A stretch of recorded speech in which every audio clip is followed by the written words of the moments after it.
Hello, welcome to Creator Faction. This is a new series where I'm gonna teach you how to make a great video, how to brainstorm, how to make a good thumbnail, and how to actually get views on the YouTube channel so you can grow and things like that nature. We're gonna dive into watch time, retention, thumbnails, and the ideation of the video right here. This course is going to be completely free. There will be a future course in the future that will be paid for that goes into deeper detail, but these are the basics that you need to get started and to start growing right now.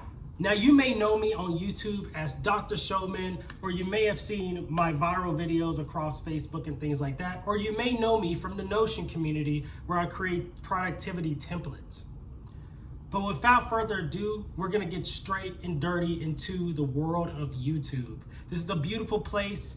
Anyone can grow if they just knew these things. I wasted 7 years on YouTube and I wish I knew this knowledge. And I see a bunch of the basics behind paywalls, but that's not gonna happen here today. So let's dive straight forward. You need a good video idea. Now, what do we mean by a good video idea? It's much deeper than that. A good video idea doesn't mean a completely original idea. It could be a reaction video, it could be a gaming video, it could be just a video about something you did in your day. But the main thing is to make it a good title. That good idea plus a good title, even if it's not original, could make a lot of waves for you. So let's start with number one step. I would get into YouTuber chats. I would immediately start getting in places with aspiring creators or creators that are getting some traction. If you want to learn how to do YouTube, get in chats with me. I have chats with a bunch of different types of YouTubers of all sizes, from 100K all the way down to 5K, all to no subscribers. What matters is people who are persistent, and you want to be in those environments. 2, study successful YouTubers. Figure out what is the hook that they're creating. Why are they getting views? Understand the audience. Search and see if that audience is saturated, if they already became that golden goose in that particular niche, or see if that niche still has some room and it's underserved. Understanding all these nuances are very important. I would even go out of my way when you're in the idea stage, while you're looking at these successful YouTubers, think about the title. And I mean, really dig deep. Use ChatGPT to give you a bunch of different variations of a title you already created, or go and use another type of video idea from another YouTuber, copy them, still like an artist, which means copy it, but don't completely regurgitate it or plagiarize. What I mean by that is take an idea of a video and make sure that you make it your own. If you go and make a video about $1 boats versus $100 boats, let's say for instance, Mr. Beast made a video like that. What I would do is do it a lot differently. Maybe you use a different brand of boats. Maybe you use a different editing style, and maybe even use a different tone and pace. But don't steal someone's shot beat for beat, someone's style of editing beat for beat, someone's thumbnail beat for beat. That's what's happening with the beastification of YouTube, and I want you to avoid that in this video. But I'm not gonna sit here and say that not copying someone's ideas is bad, as long as you put your own spin on it and make it different, from shot for shot, from voiceover to voiceover, from audio, and all those good bits. So now that you know that you can take other ideas, what you need to do is figure out that niche. Let's say it's a reaction video. If you know someone else reacted to that same video, there's not much you can add except react to the video yourself with your personality. But what can you add on top of that? Could you add animations such as highlighting text? This is what I did in a recent reaction video. No other reaction channel is doing this, so that's my way to stand out in the reaction niche. Make sure that you add your own editing or cool styles into videos. Give more information on what you're reacting to besides the actual video, and also link to the original video. This could also make people say, well, I don't know if I want to watch this other channel anymore because this channel puts a little bit more effort and I learn something new each time, even if it is just a reaction channel. This is very important. Standing out. This is what I've been learning. After all my 7 years, I just found this out this year in 2023. And it's almost the end of the year, but it's a good thing that I found out because I wouldn't have known the mistakes that I was making if I didn't. So Again, if you're going to use other people's types of videos or formats, make it your own and rechange the format or re-engineer it. Make it your own and change the title. And if it is similar, add something that makes it completely different. Now, we're gonna get into step 2. Now that you've gotten in chats with YouTubers, you've gotten criticism from all these different YouTubers in your intros, that's what I would encourage. And then you started to create the idea of the video, which is very important because you don't even want to start shooting first. What I would do next is think about the thumbnail.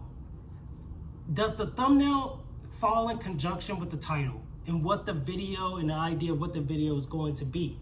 Because that's very important. This is called packaging. If you're going to package a video, you have to do it right.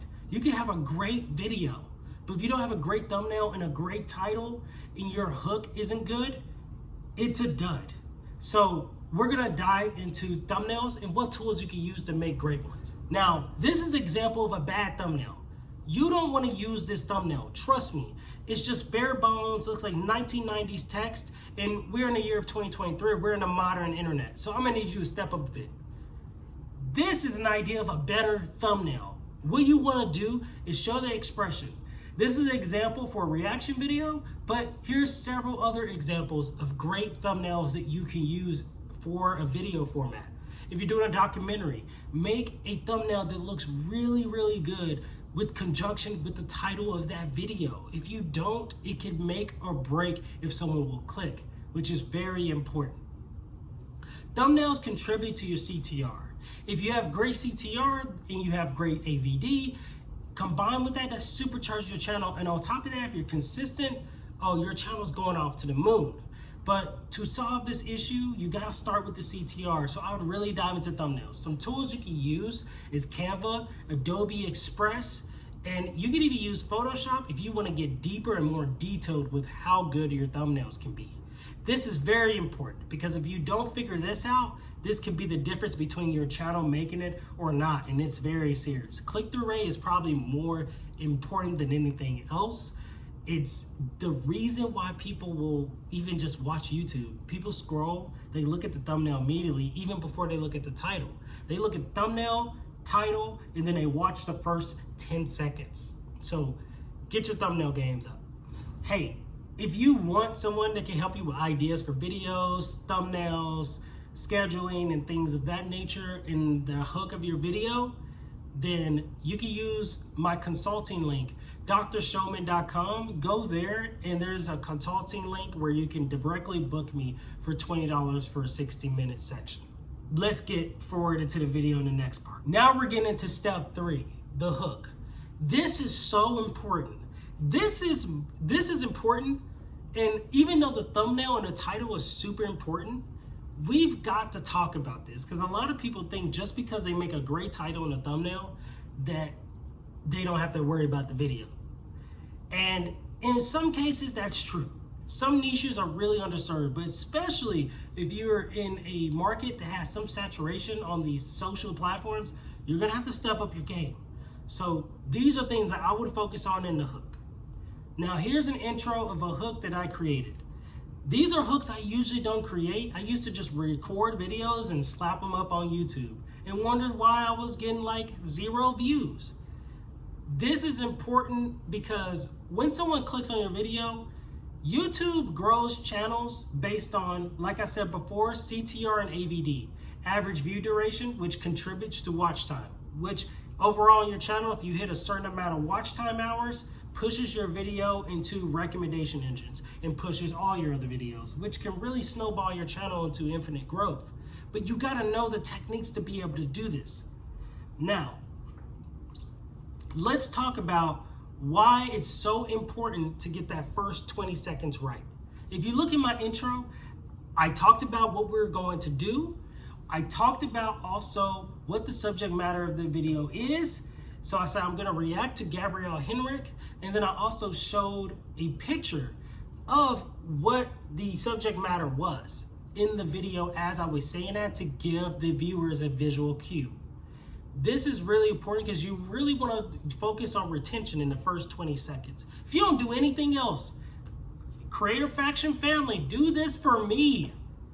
Focus on the first 20 seconds. I promise your videos will perform way better, even if the rest is boring, okay? Because you get them hooked in, and they might come back and skip through your video. That's not that great, but that's better than nothing, because the worst thing that can happen is for you to have 5% CTR or a certain amount of CTR, and then they just watch it for 1 second and click immediately off, or watch it for 5 seconds and click immediately off.